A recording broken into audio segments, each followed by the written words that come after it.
You're listening to an Airwave Media podcast. We took it all. We brought them to our land. An endless night, ember hot and icy cold. The rage of the earth. We made this curse. Carved it in the blood on our backs. We did not see. We could not, but she did. And in the end... What will I become? Senua's Saga. Hellblade 2. Play it now with Game Pass. Recorded in Chicago, Illinois, with your hosts, Ken, Matt, Neal, and Jeff. This is Triviality. Hello and welcome to Triviality, the game where a lack of seriousness meets a little bit of knowledge. My name is Matt. Joining me, as always, when I'm actually here is Ken, Jeff, and Neal. How are all you boys doing? Good. Well done starting that one, Matt. It's been a while. You say that like you aren't around pretty often now. Yeah, I feel like you're nicely settled into a good groove now. So Well, I got a nice den to podcast in. It's beautiful. podcast dens are important. You're passing bills, legislation, all that good stuff over in Washington, D.C. Well, I got a side gig too. Besides podcasting, I also dabble in some late congressing. Tell us about that. I will not tell you about it. Top secret. Actually, Matt's life is what the show The Night Agent is based on, if you've seen it on Netflix. So that's all we can say. Yeah, that I would agree. Neal, you guys were busy the last few days. Is that what I've been hearing? Yeah, we had a wonderful day yesterday. We had some great listeners, Bethy and Bridget. Which you heard last week. Which was what? Which was last week's episode. Which was last week's episode, that's right. So if you heard them, you know that we had a special day of Triviality with them, which was awesome. And then Ken and Jeff went on an excursion that I'll let them talk about. Excursion. Yeah, it was not much of an excursion. We went to the theater to see Mario, like adults. Mm-hmm. Jeff fell asleep a little bit. I did a little bit. A little sleep, a little slumber. But the thing is he blamed it on his medical condition, which is sleep apnea, which is a flimsy excuse. Well, I mean, I am tired a lot. So all right, fine. I think it's what we said your team name would be today is Tired Boy Syndrome. Yes. TBS, which sponsored by Ted Turner. A made-up condition to describe me not having a good night's sleep the night before, and then a busy day, and then I finally relaxed during the Rainbow Road scene. It's an hour and a half of Technicolor, and you fell asleep. It was very soothing. Was he out by the time Nicole Kidman came up and said heartbreak feels good in a place like this? He was gone. Oh, so Neal, you are going to be teaming with Jeff as TBS. Ken, you need a partner. And that's where we're going to introduce today's first guest. It's Luc Leavenworth, a savage superstar from Gurnee, Illinois. Luc, how are you doing today? Good, guys. It's good to be on. Excited to play a full game. Yeah, why don't you tell the folks at home a little bit about yourself? Yeah, my name's Luc. I am a high school teacher and administrator from the nearby Chicago area. Been getting into trivia podcasts a lot, especially since COVID hit, which was a long time ago now. Yeah, COVID was really great for our listenership. We appreciated it. Yeah, absolutely. It's a good time to get to trivia. Yeah, so I'm excited. I got to kind of dabble with the Patreon episode, and I'm excited to play around on this one. Perfect. You're gonna be teaming with Ken today. Did you guys have an idea for a team name? I think in the last one we talked about D&D a lot. We're going to go with Honor Among Teams today, even though I do also suffer from Tired Boy Syndrome. So I think everyone, once you pass the 32-year-old threshold, you get a little bit of TBS, unfortunately. It comes with your TNT And you start watching TBS, too. Yeah. Well, yeah, you start binging Hot in Cleveland. Characters welcome. So now that we have teams, we're going to need a host because I didn't write any questions because I wrote the questions for last week's game and I was really tired. My own TBS. So we have today's host is Nate Lozier. I'm pronouncing that totally wrong. From Austin, Texas. He is a savage superstar. How are you doing today, Nate? Doing good. You did great on the pronunciation. Oh, you don't have to flatter me like that. It was terrible. Lozier. Lozier. Lozier is the French way. So yeah, I got some flack on that in high school as well. Well, my last name sounds like farts, so I'll just tell you that high school is not kind to anybody. Why don't you tell the folks at home a little bit about yourself? Yeah, so I do live in Austin, Texas, but I am originally from New York. I moved to Austin about a year ago. I'm one of the tech workers that's moving to Austin and destroying the city. Keeping it weird from what I heard. Yeah, keeping it weird or corporate or whatever you want to call it. But former engineer. Now I work in content marketing for a tech company. But I still tell people I'm an engineer just because it sounds more impressive. But yeah, and survivor of TBS as well. So yeah.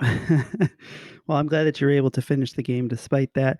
So now that we have a host, we have everything. I'm going to be scorekeeping today, and I'm not exactly sure how this is scored. So we need to go to the rules guy. Nate, do you have a preference on a rules read today? You know what? Any of the above. All right. Well, we're going to hit shuffle on our rules read, and whatever pops out is what you guys get. Let's go to the rules. The rules of the game are simple. 20 questions split into 2 rounds worth 10 points apiece. At halftime, there'll be a special swing round designed by this week's host. After regulation, players will enter the final round with the points that they've accumulated and will have a chance to wager 0 to 30 points on 5 categorized questions. At the end of the game, someone will be named the cream of the crop. The cream will rise to the top. Oh, yeah. All right, a wonderful choice by the editor there, and we are ready to play the game. Nate, you can take it away. Alrighty, let's go. So, question 1. The NFL Most Valuable Player Award has only been awarded to a defensive player twice.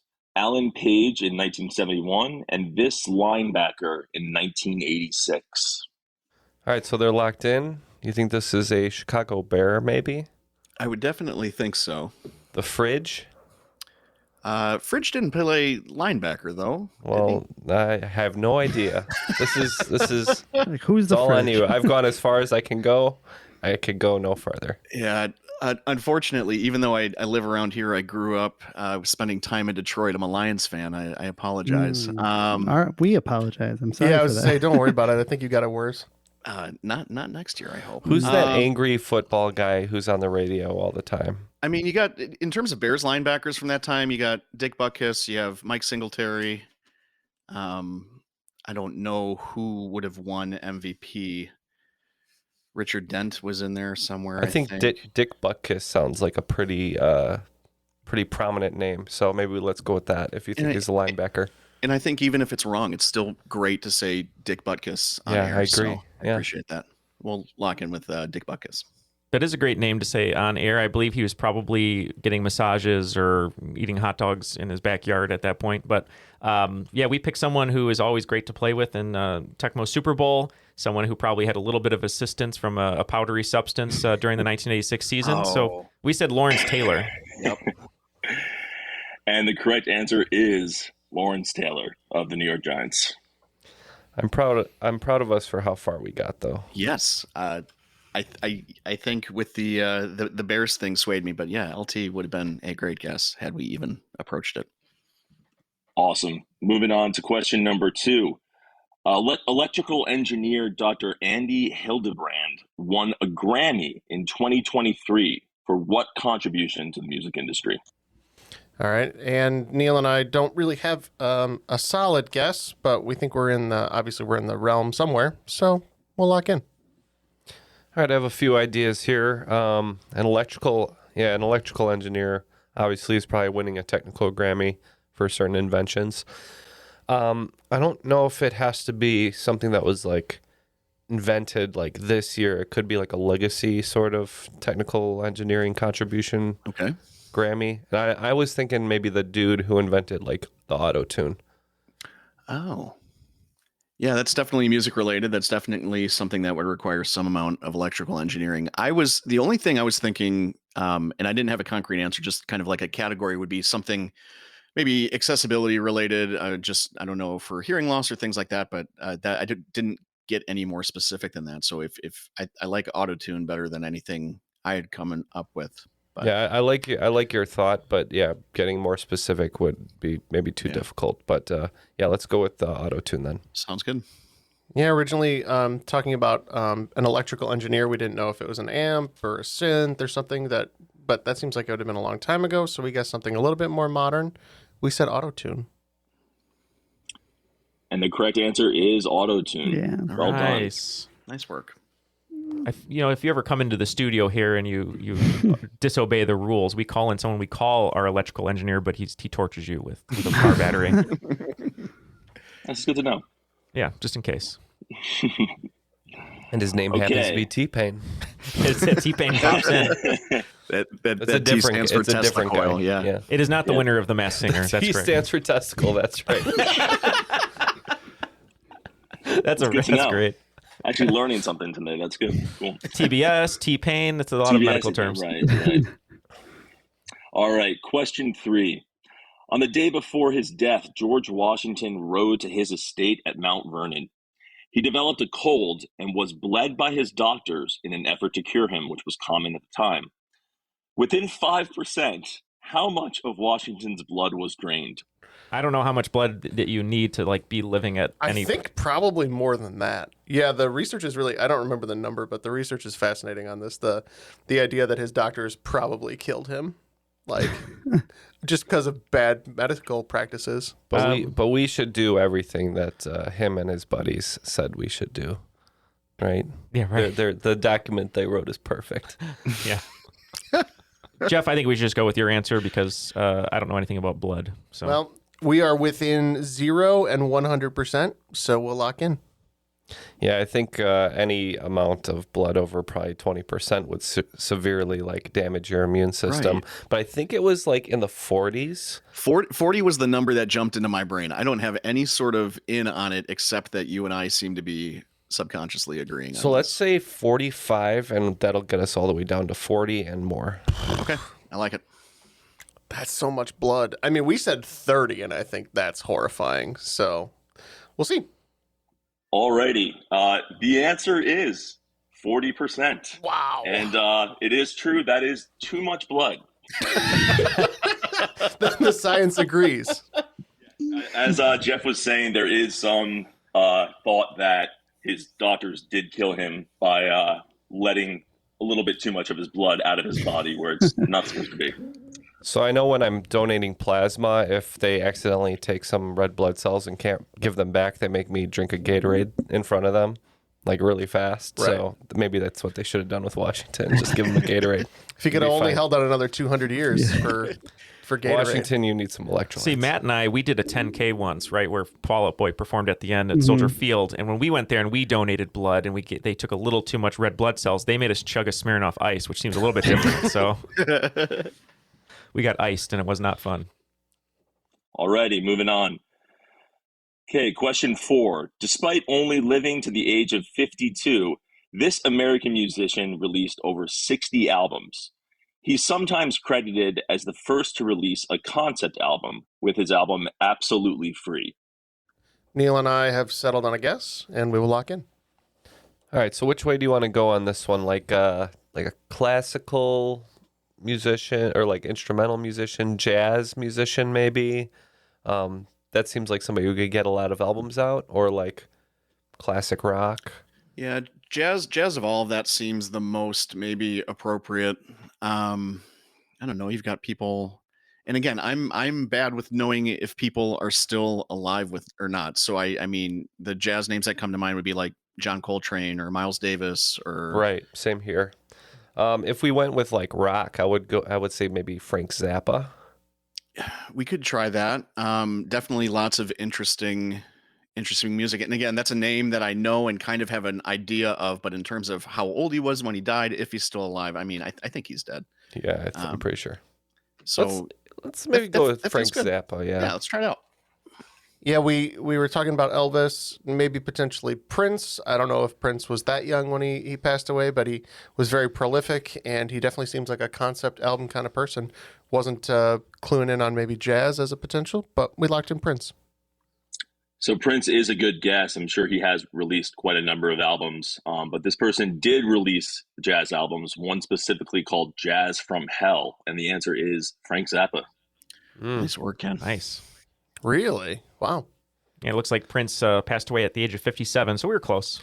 Now, Frank Zappa is somebody that I don't know a lot about, and I don't know his music really, but I knew he was pretty prolific and died fairly young. So you could say that he was sort of the mother of invention. Could say that. You could say that, yeah. Apparently never did a drug in his life, but was a heavy chain smoker and died of cancer that'll at do it. 52. So, Wow. Or listening to the Chainsmokers every day, 6 times a day will also do that, I think. Bad I for think you. we all did that in Equally bad for you, 2014. Am I right? Yeah. Alrighty. Moving on. So, question 5. The Williams sisters have won a combined 30 singles Grand Slams. The Manning brothers have won a combined 4 Super Bowls. In the NHL, the most points scored by a pair of siblings is by Brent Gretzky and his brother Wayne, who have a total combined points of 2,861. Within one, how many points does Brent Gretzky have? That makes me want to say 1. It makes me want to say 1 too, because I'm guessing the answer might be 0. Right. Actually, I think so. Also, I mean, what a great way to get around a question. You take the most, talk about prolific. You take the best of all time, and then his brother has a cup of coffee in the NHL, and you can just use his total for both of them. so we're gonna say 1 because we think the correct answer is 0. Correct. Yep, Jeff and I at the exact same time both wrote down 1, and we agree. We think it's either a trick or just kind of a fun fact, so we said 1. All right, I do feel a little bit bad here as far as the game theory and using the range of 1 because the answer is 4.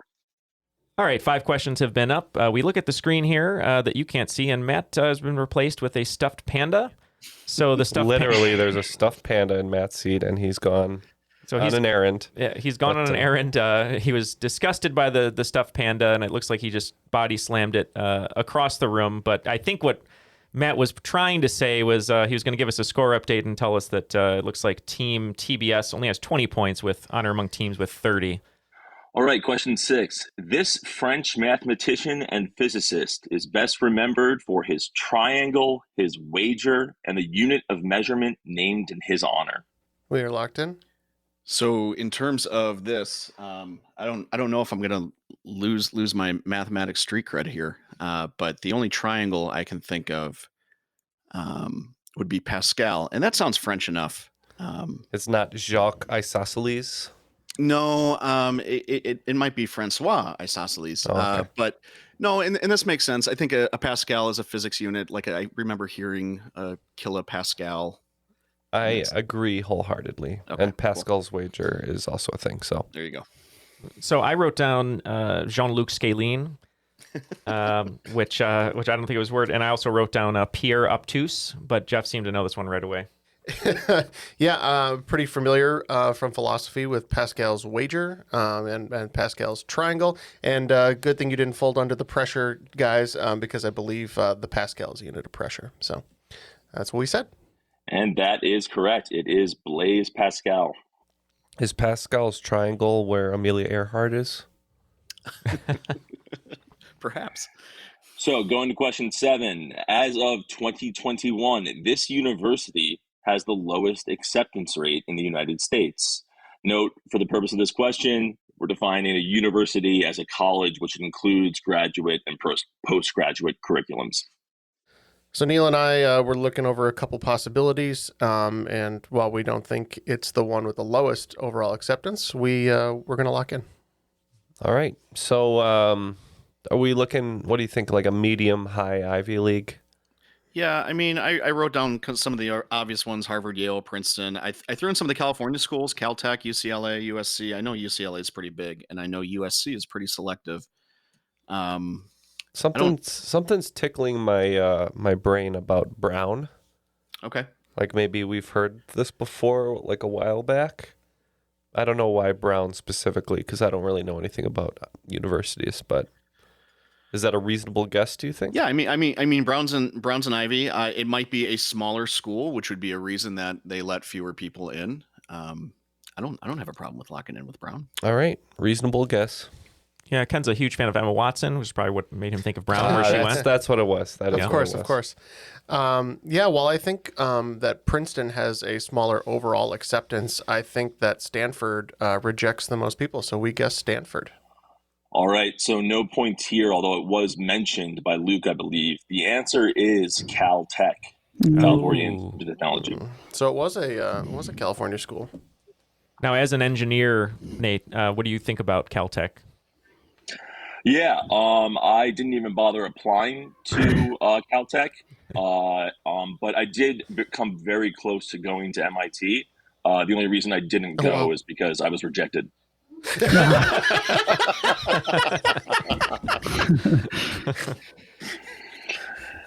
Well, you know what? I should have seen that one, school. but that one delighted me, so thank you. Yeah.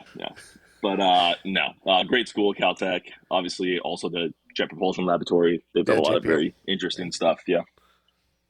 Cool. So moving on to question 8.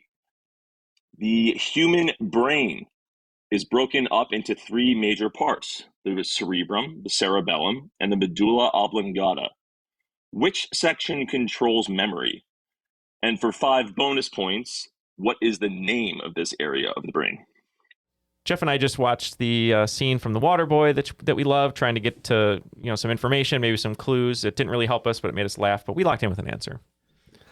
All right. Well, the medulla oblongata, I think that's like brainstem area, which is more kind of the stuff that you don't think about, kind of like the base function, if I'm remembering things properly. I agree with you then there. I think the cerebellum is that little bulb at the back of your head, and I think your cerebrum is pretty much everything else, if I remember right. Okay. Well, here's my one thought is if we pick cerebrum, we could get more specific with our bonus answer and say cerebral cortex. And I think that's a good way to get 2 answers in. I think so too. So yeah, my guess would have been cerebrum from the jump, and I think the cerebral cortex is better than anything else I had. I was thinking like different lobes, like the frontal lobe and the temporal lobe, which are, I know frontal lobe is impulse control. Yeah, I like cerebral cortex, which is a part of the cerebrum. I'm okay with locking that in. Let's do it. So Neal and I were looking at this. I think the cerebrum is like the higher functioning stuff. Obviously, humans are not alone in that. And the medulla oblongata, I think that's back towards the back, which is more like motor function, heart working, stuff like that. Podcasting, right? Podcasting, yep. The real low functioning stuff that you don't even think about. Right. And so we think it's in the cerebellum. And I just said one of my favorite parts of the brain, the corpus callosum, which is not the thing, but just wanted to say. Sounds nice. Okay, so Jeff, you were correct about most of the areas. The cerebellum is actually between the cerebrum and the medulla oblongata that controls walking and standing and other complex motor functions. But the answer is the cerebrum. And well the answer for the bonus is the hippocampus, which is technically a part of the temporal lobes, which are part of the cerebral cortex. But I'm going to say no points on that for the bonus. That's fair. Fair enough. The hippocampus, where you see a lot of hippos wearing hoodies and playing hacky sack. I thought that was the oath you had to take when you were a doctor. It might have been, but I know the hippies too. Maybe they love listening to Lady Cerebellum. Sorry, I couldn't get it out. Right. Lady C, as they're called now. Yeah, it would have been a better I had to rebrand. change it. Yeah. I was going to say the hippocampus is the opposite of Caltech's campus, but either or. It's Berkeley. Right, exactly. Yeah. All right, moving on. Question 9. Emma Lazarus's sonnet engraved on the Statue of Liberty says to give me your 3 groups of people yearning to breathe free. What are they in the correct order?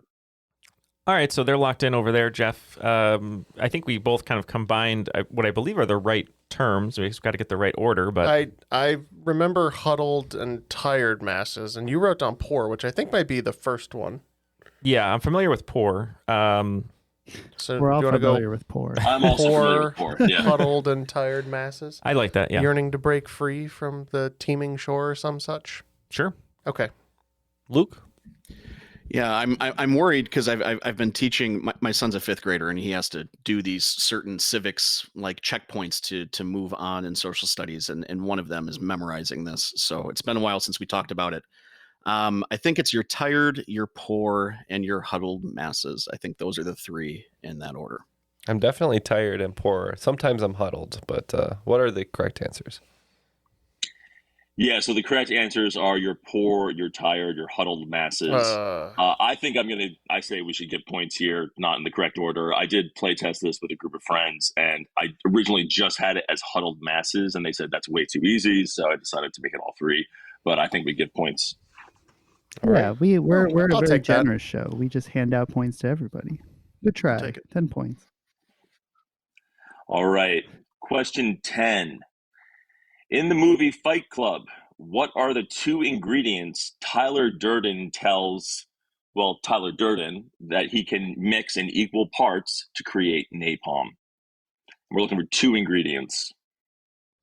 Okay, Jeff, you wrote down the first one, which is correct. It just took me a minute to get the second one, but I think we're good. Great.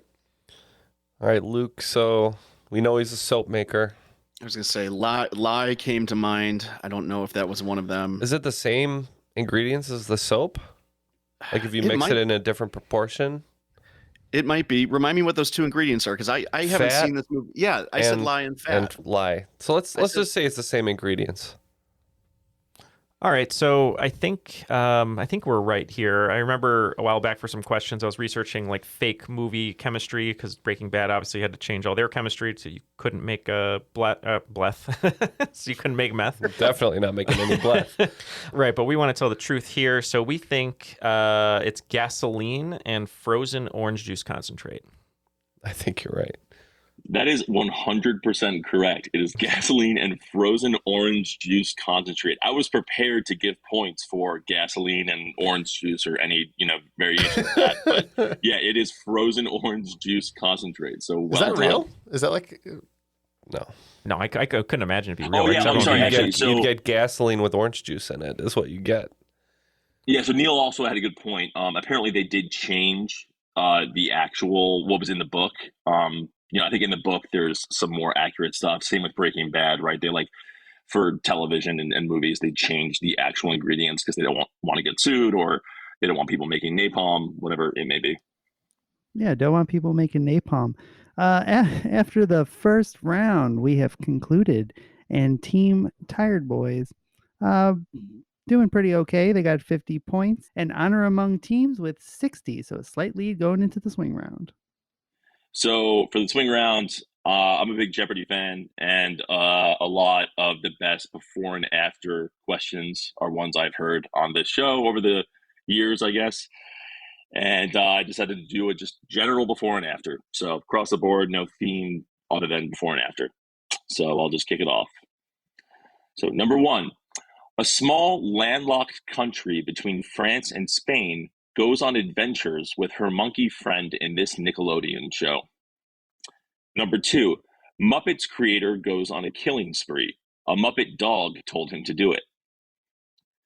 Number 3, an Asia set musical merges with a Robert Graves novel. Number 4, the NBA's all-time leader in points, who authored A Portrait of the Artist as a Young Man. Number 5, formal agreement ending the Revolutionary War that claimed to have coined the phrase, "That's hot." Number 6, David Lynch film that covers a non-violent transition of power in Czechoslovakia. Number 7, French World War II defensive fortifications put in an album to provide info on a band. Number 8, satisfaction over the misfortune that came from someone revealing a truth through a verbal miscue.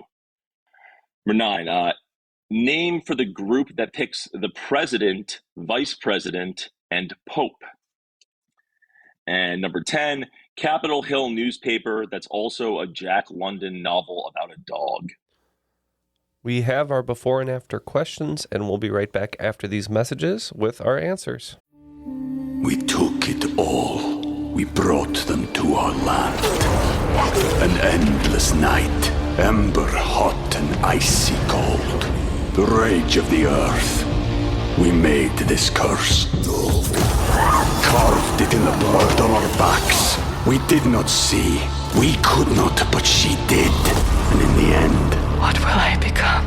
Senua's Saga. Hellblade 2. Play it now with Game Pass. We are back with our answers, but first, Neal, you want to talk about our Patreon a little bit? Yeah, I would love to. As you heard last week, we had a wonderful day with some listeners for a Patreon special day. So if you'd like to join Patreon to get a bunch of extra perks, different gifts like stickers and boxes and all that good stuff, but most of all, bonus audio content in the range of over 40 hours or so, as well as ad-free episodes of all our new episodes for as little as $1 a month. You can go to patreon.com/trivialitypodcast. Get our crop drops. Which I know are your fun favorite. Little just talky nuggets. Yep, you do the crop drops that Matt hosts for us. And Matt, you love hosting the crop drops. And I think, I don't know, maybe it's one of your favorite things to do, but I feel like you always love stumping us with some of those crazy questions. On the crop drop? Oh, yeah. Yep. I love asking the weirder the better. You guys ask us the questions and we'll answer whatever. Just throw it in there. And we know that our friend Earl Baum's always going to have a juicy one ready for us each and every month. But yeah, go to... I already know what he's asking this month. You think? Yeah. What do you think it's going to be? He told me. Oh, he told you. No Okay. spoilers. No spoilers. Okay. Well, yeah, go to patreon.com/trivialitypodcast. Help support the show just like Luke and Nate do, and help us to continue to grow. We appreciate it. All right, let's get our questions one more time for the swing round, and we'll see how we did. All righty. A small landlocked country between France and Spain goes on adventures with her monkey friend in this Nickelodeon show. We said Andorra the Explorer. Yep, and we believe you have to say it, Andorra the Explorer. So that's what we said. That is correct. It is Andorra the Explorer. Muppets creator goes on a killing spree. A Muppet dog told him to do it. Luke? Would that be Ralph, by the way? Yeah, right. Ralph told him that. Oh, right. Yeah, that's true, actually. We locked in with Jim, hence son of Sam. We also locked in with Jim, hence son of Sam. It is Jim, hence son of Sam. An Asian set musical merges with a Robert Graves novel. This one was the hardest, probably, and we probably don't have it right. So we said Madame Butterfly Effect. We agree, but we said The King and I, Claudius. I do love Madame Butterfly Effect, but the answer is The King and I, Claudius. Good job. All right. The NBA's all-time leader in points, who authored A Portrait of the Artist as a Young Man. So for this one, we went with the newly minted LeBron James. Joyce was the surname we threw on.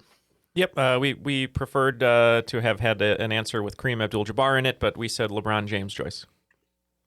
Yep, was trying to throw you guys off a little bit there with the fact that LeBron overtook Kareem this year, but could not be tricked. So well done there. LeBron James Joyce is correct. All right, formal agreement ending the Revolutionary War that claimed to have coined the phrase "that's hot." We said it's the Treaty of Paris Hilton. Yep, we knew that it was negotiated by Paris and Nicole Richie. We said the Treaty of Paris Hilton. It was, in fact. Not many people know that. Negotiating peace is such hard work, you know? It really is. There are people dying. Yeah. David Lynch film that covers a non-violent transition of power in Czechoslovakia. I kept trying to stick Eraserhead in here, but my partner saved me, and we ended up going with Blue Velvet Revolution. Yep, team effort over here as well. We said Blue Velvet Revolution. That is correct. Blue Velvet Revolution. You guys are killing it. Heineken. All right. French World War II defensive fortification put in an album to provide info on a band. We said Maginot Liner Notes. Ah, good. So did we. We said Maginot Liner Notes. Man, okay. You guys are killing it. Maginot Liner Notes is correct. All right. Number 8, satisfaction over the misfortune that came from someone revealing a truth through a verbal miscue. I thought this one would be hard and trip people up, but we'll see. This one, we slammed together Schadenfreude and Freudian slip to get a Schadenfreudian slip. Which honestly, I think should be a term. Yeah, yeah, we agree. We said the Schadenfreudian Freudian slip. Very well done. It is Schadenfreudian slip. Number 9, name for the group that picks the president, vice president, and pope. We said the Electoral College of Cardinals. Hey, we did too. Electoral College of Cardinals. Again, both correct. All right, this last one, I mean, I tried to make a little esoteric and hard because I felt like some of these maybe were a little easy. So I'll be super impressed if you guys get this last one. But Capitol Hill newspaper, that's also a Jack London novel about a dog. We felt okay about Call of the Wild, and then the word to come before Call kind of slipped by, and eventually we settled on the Clarion Call of the Wild. Yeah, we said Shibuya, Shibuya roll call of the wild. It is, in fact, roll call of the wild. Well done. All right. After that swing round, things have been swung slightly. It is now a tie game at 100 points apiece, making it anybody's ball game. All right. And speaking of ball games, question 1 of round 2. As of 2023, what is the only of the 4 major American sports in which you cannot wear the number 0? Neal and I are stuck here a little bit, so we're just going to take a guess. So you were saying off air that you think football just started allowing zeros, right? Yeah, that was a recent announcement that football's going to allow 0. Basketball has allowed zeros. I mean, Gilbert Arenas was nicknamed Agent Zero for that reason. I don't watch a ton of hockey. I watch a little bit more baseball than hockey, but not much. I do watch hockey. I haven't seen a 0, but I can't say that it's not allowed. Right, and I don't recall a 0 in baseball either. Baseball loves arbitrary rules, though. Yeah, and that for the kind of the same reasons makes me think that they would never allow someone to wear 0. All right, let's say baseball then. Yeah. We had a very similar conversation between me and Jeff here, because we said baseball, we've never really seen anyone wear a 0. And then, Jeff, you had a really great game theory here that could be completely wrong, but I totally bought in. Yeah, I did too. So I don't know what Kool-Aid we're sipping, but we thought maybe the NHL allowed 00 but not 0 or something like that. So that's what we went. We said NHL. All right. Yeah, both good guesses. That was the red herring there that you usually don't hear about it in baseball. The correct answer is hockey.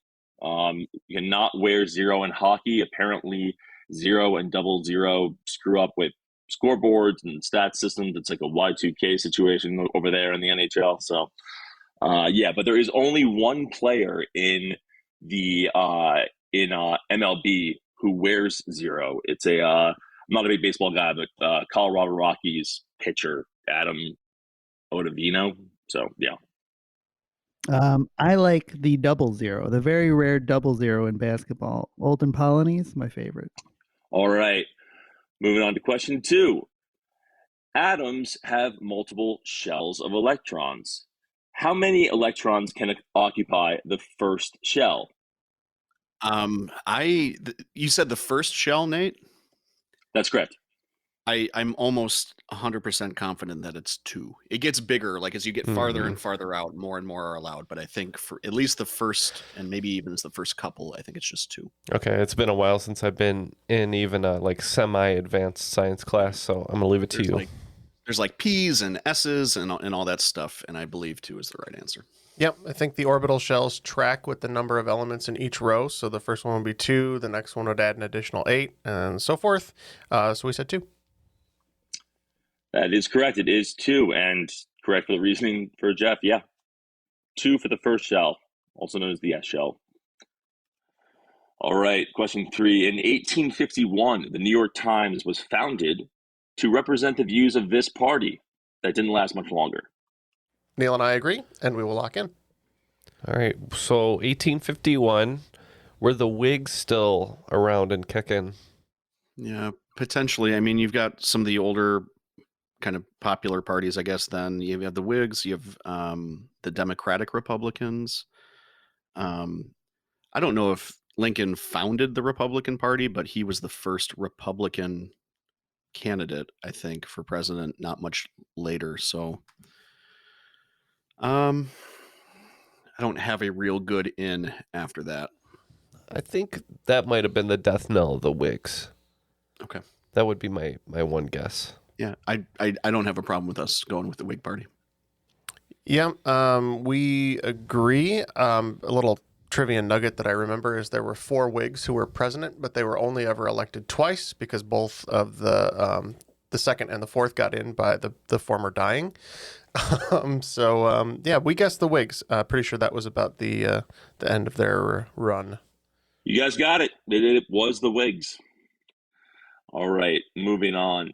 In Dante's Inferno, who are the 3 traitors depicted in the Devil's Mouth?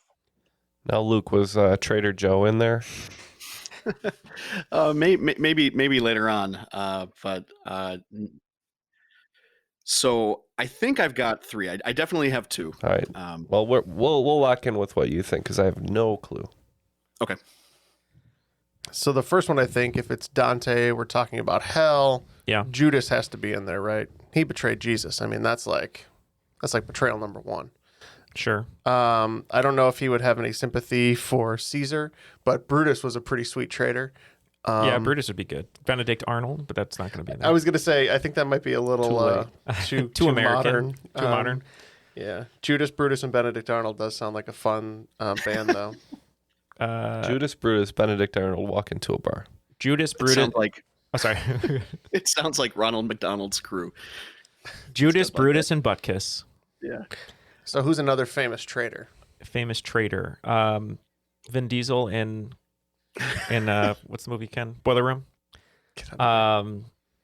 Judas, Brutus. Yeah, who else is a traitor? Like a famous Wolf of Wall Street. Wolf of Wall Street. Yeah. That was when Hulk Hogan turned on Randy Savage. Yeah, I'm struggling to pull a third one. What about? Do you remember when Dante's Inferno was written? Was that like 1600s? Something like that. I was just studying all the different levels of hell. I thought the question was going to be about that. So the 9 circles, right? Yeah, I'm kind of useless now because I saw there was a cool painting of it that someone drew all of it. Yeah, I don't know about the last one. I'm sure it's on the tip of our tongues. I just can't pull it. I believe podcasters go in the 4th circle. Yeah, that sounds about right. Judas, Brutus. Just a bunch of white guys. I am not hanging out with Joe Rogan when I die. I'll tell you that. Your mind will be sharp, though. Hey, man, have you heard about this demon growth hormone? Judas and Brutus feel good to me, but I cannot think of not Caesar. Here's a real question. Well, Brutus was Caesar. Here's a real question. Would he be so terrible as to say that Eve, yeah, he would have. Yeah. In the Garden of Eden, betrayed Adam or something like. Probably there's lots of the women hate goes way back in history. Yeah, so. Let's do it. Okay. But make it clear that it's him thinking it's Eve, not us. Well, yes, it's not. Yeah, it's not us. All right, what are you thinking, Luke? You guys were so close. It was Hollywood Hulk Hogan. Was the third. No, I think he doubled down on the Caesar piece. I think it was Brutus, Cassius, and then Judas Iscariot is what I remember from when I had to read that in high school. All righty. Well done by Luke. It actually is Brutus, Cassius, and Judas. So the double Caesar. Yeah, you can get that at the diner. All right, question 5. The only 2 countries in the Americas that border each other and begin with the same letter. What are they? Neal, I feel pretty comfortable here. We can go ahead and lock in. Roger. The closest I could come was Chile and Colombia, and I don't know if they border each other. They're close. I feel like Colombia's really high up, though. I thought it was maybe too far north. Do you have a better option or no? Paraguay and Panama? They might not touch at all. They I am pretty confident they do not. Okay. Brazil and Belize? Belize is just south of Mexico, so they don't touch either. Let's go with yours.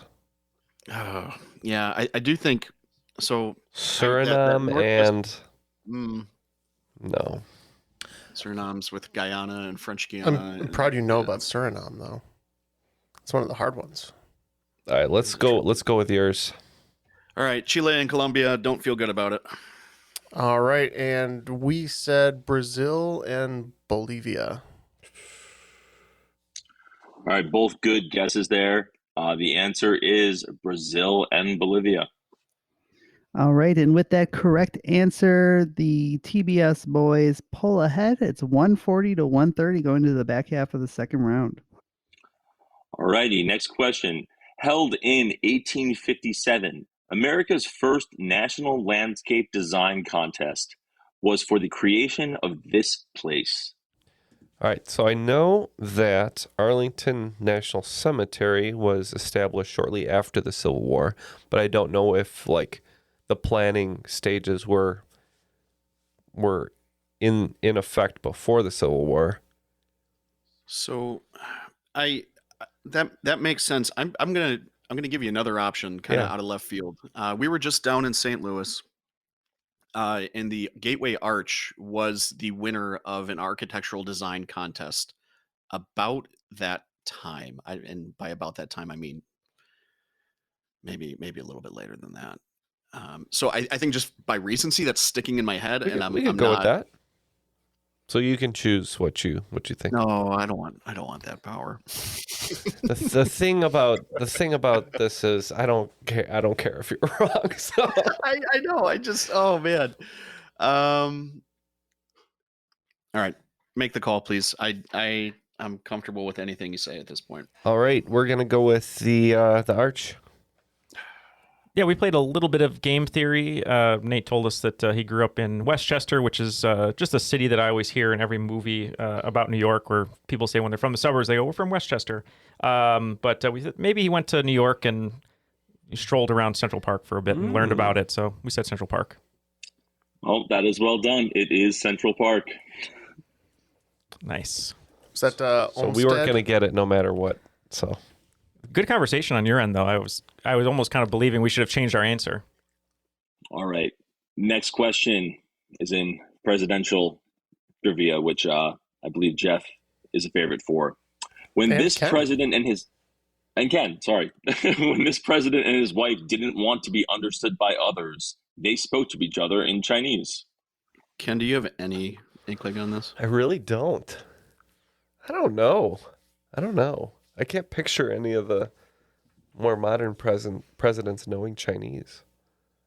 Nixon going to China, he didn't just decide to learn it, and then he and his wife spoke it all the time. That doesn't seem reasonable. No, but he was a very gifted pianist. Yeah, he's a surprising individual because he's very intellectual and artistic and stuff, and you just think of him being like kind of a thug. But yeah, we could say Nixon as an outside guess. It's interesting. Do you want to talk about people whose legacies are mostly defined by being not good presidents? Had they not run, they probably would have been remembered better for being an amazing philanthropist. We said Herbert Hoover. Well done. The answer is Herbert Hoover. Oh man, I had no lived idea. with his wife in China for about 2 years, and they would speak to each other in Mandarin to when they did not want the media to understand what they were saying, even though they both weren't actually fluent. That's great. It makes me think of, if you think of nowadays, though, if they did it to get away from the media, everyone would say that they were like plants. Chinese spies, Yeah. All right. In 1902, 25 years after his death, a New York Times article about a family reunion listed his direct descendants at more than 1,000 people. Okay, it's a little too early for Wilt Chamberlain, Jeff. Yeah, this will be Nick Cannon in a few Much years. too early for Nick Cannon. You're right. Philip Rivers, Antonio Cromartie, any of those. No, if you're talking, Cromartie's in good company with Cannon because neither can remember all of their children's names. Right, yeah. I will give you a hint. He did not play for the Jets. I don't know when they died, but they were definitely not American. Yeah. Doesn't have to be American. That's true. Oh, that's true. Good call. 1,000 descendants. Wow. Yeah, I don't know. I trust you. You've been on this round. So. I don't know. Yeah, we're gonna lock in a guess here, and we'll find out what the correct answer is in a minute. Okay, Luke, my first just straight guess on this would be maybe Brigham Young. Oh, interesting. Because, Mormonism. Yeah. That is my only guess. And just for the record, I think we're looking for a death date of 77, not 73. Oh, that's right, 77. Boy, I think Brigham Young is probably the right answer, but we said John Tyler because he had a butt ton of kids. So John Tyler is a good guess. The answer is Brigham Young. All right. Nice. Next question. In the movie Dirty Harry, Clint Eastwood says, you got to ask yourself one question. What is that question? And I need both parts word for word. We're locked in. Yeah, it's very commonly misquoted, right? Yes. Right.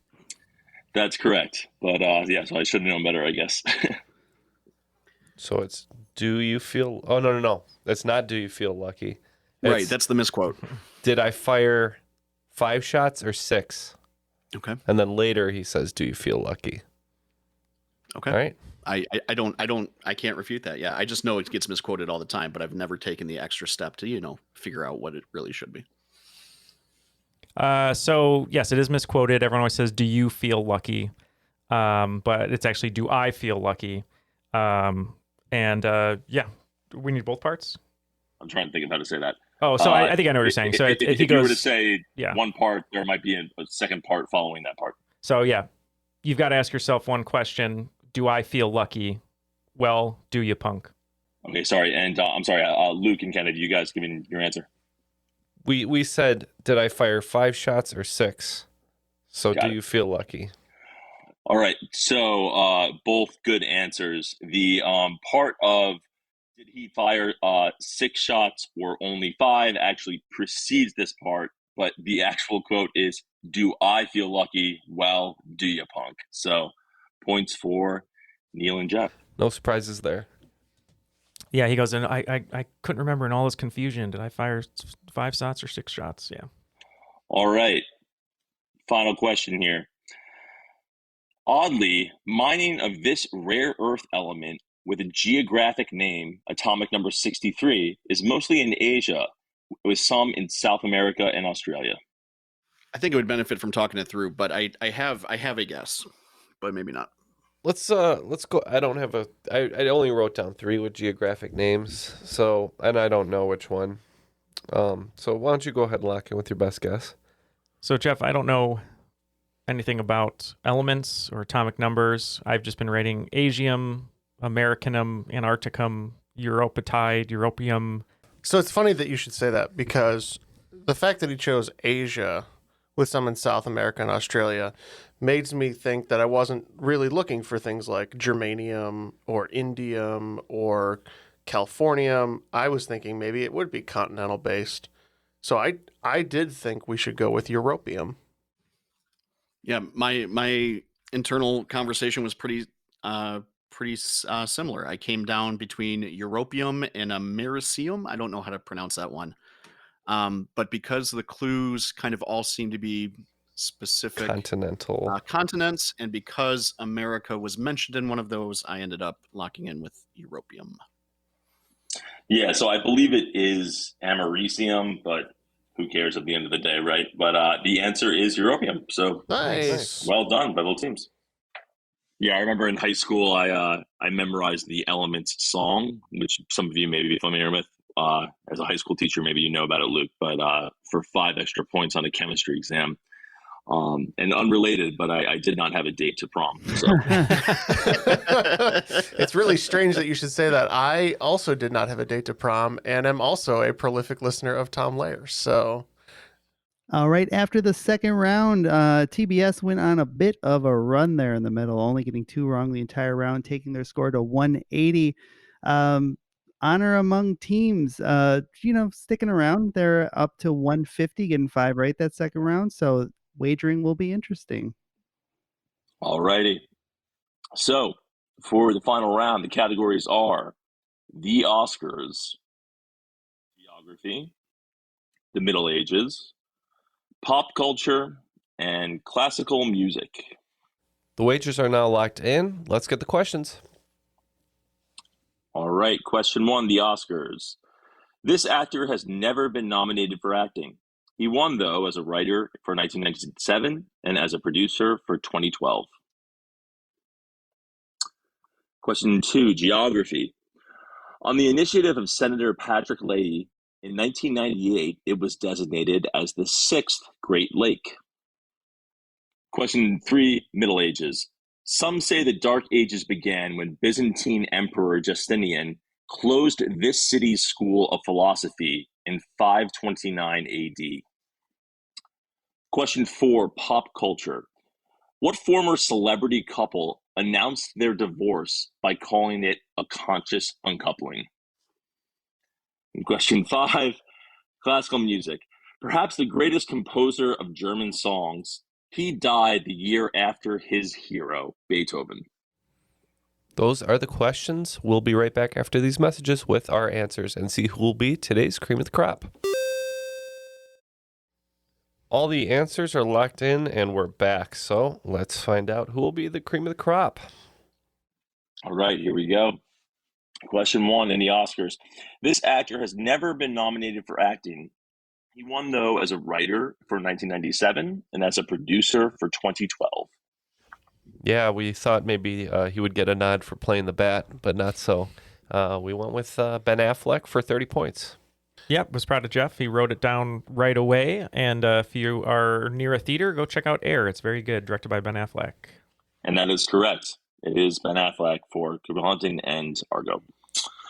Yeah, Number 2, we geography. both had 30 points on that, right? Mm-hmm. Yeah. Okay. Number 2, geography. On the initiative of Senator Patrick Leahy, in 1998, it was designated the 6th Great Lake. Luke for 30 points.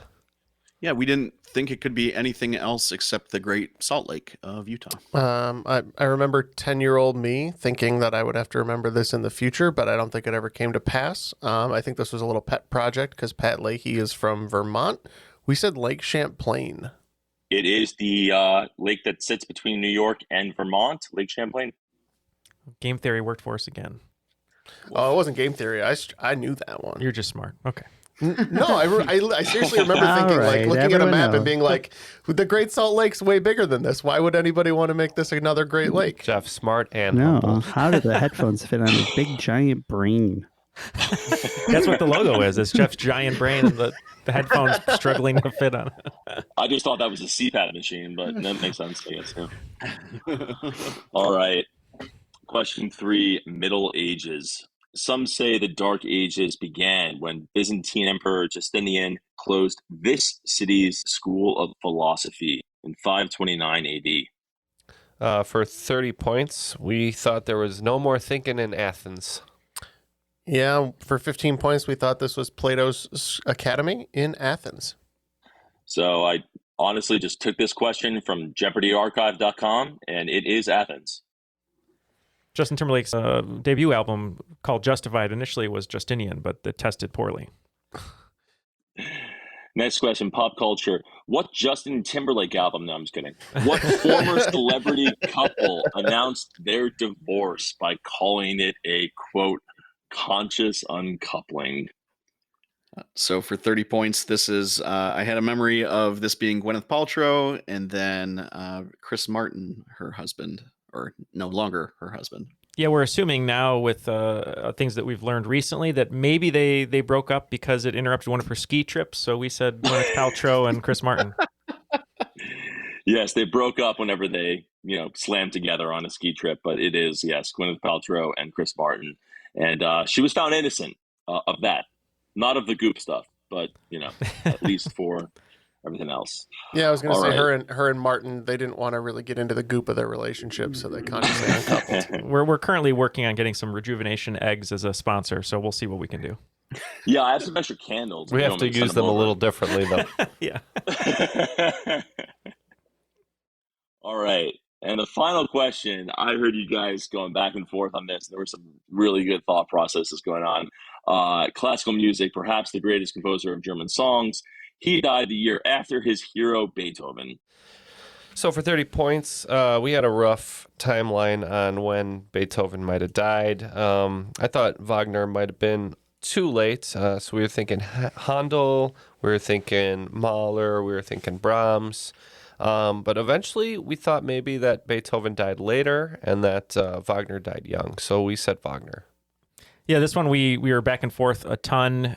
Initially, we didn't realize it was greatest composer of German songs, so we weren't even thinking of Germans. But then we went to a bunch of different names: Liszt, Holtz, Schubert, and we thought of them, the most famous of them all was Schubert. So we kind of just did our game theory there for 15 points. We said Schubert. Yeah, so Ken, to answer, Wagner is a little bit later. Handel is a little bit earlier, but the answer is Franz Schubert. All right. After the final, kind of plus and minus there a little bit for no honor among teams, ending up with 180 points, but sweeping the final, which usually leads to a victory. Perfect game, 300 points. Your winners today are the Tired Boy Syndromes. I am the cream. Now you can go to sleep. I thought we were Tired Boy Squad. What was the Tired Boy Syndrome? TBS. Syndrome. Oh, okay. Characters are welcome. I thought that was USA is where characters were welcome. Why do you keep saying that? Because Matt said it, and I'm committing to the bit. He said characters are welcome, so I'm just committing to it. What was TBS then? They're welcome at USA. TBS is very funny. Oh, was their they slogan. were very funny. But no, Evidently, obstructive sleep apnea, not so much. yeah. So if you are a prolific snorer, maybe you should have a sleep study done. You know, check it out. It might help you out. So Nate, we are so happy that you were able to host today's game. It was just an awesome grouping of questions. We did want to mention, we talked about this off air and joked around a little bit, but you're doing better health-wise because we were going to record this a few weeks back, but you actually got a concussion playing soccer, so we're hoping that you're healing up and you had a good time today. But any messages or shout-outs you'd like to give out before we let you go today? Yeah, just want to say it was awesome to be here. Like I said, I've been listening for a couple of years. Really love listening to your guys' podcast trivia. You know, it's awesome. It's a great combination of both trivia and some fun. Shout out to my girlfriend and her parents for helping me play test, and my own parents and my sister and brother-in-law for cultivating my trivia knowledge with me. But thanks a lot for having me. All right. Yes. Thanks again so much for being here. Luke, you know, wasn't a winning day today, but I hope you had fun. Any last shout outs or anything you'd like to thank for today? No, I just want to thank you guys. This is certainly one of my favorite podcasts, and it was cool to be on a full episode. As I've done before in places like this, I will plug my wife's nonprofit. It's called Keeping Families Covered. They provide, they're a diaper bank that provides diapers and period supplies to women and families in the northern Illinois area, and they're growing. So if you've got some disposable cash laying around, head on over to keepingfamiliescovered.org and send some of it their way, please. Yes, well, a wonderful cause. Please check it out. And thank you both, Luke and Nate, for joining us today. As always, we'd like to give a shout out to Airwave Media, our network. If you go to airwavemedia.com, you can hear a bunch of great podcasts, some brand new. Yeah, there's a lot of nice history podcasts here, like the history of China, the history of everything, and the history of Egypt. There you go. So if you want to learn more about Egypt, it's always kind of a sore spot for us in trivia here. So maybe we'll listen to a few episodes. But yeah, go to airwavemedia.com for all of that. And as we said before, just like Nate and Luke, go to patreon.com/trivialitypodcast to support the show. For Nate, Luke, Matt, Jeff, and Ken, my name is Neal, and that was today's episode of Triviality.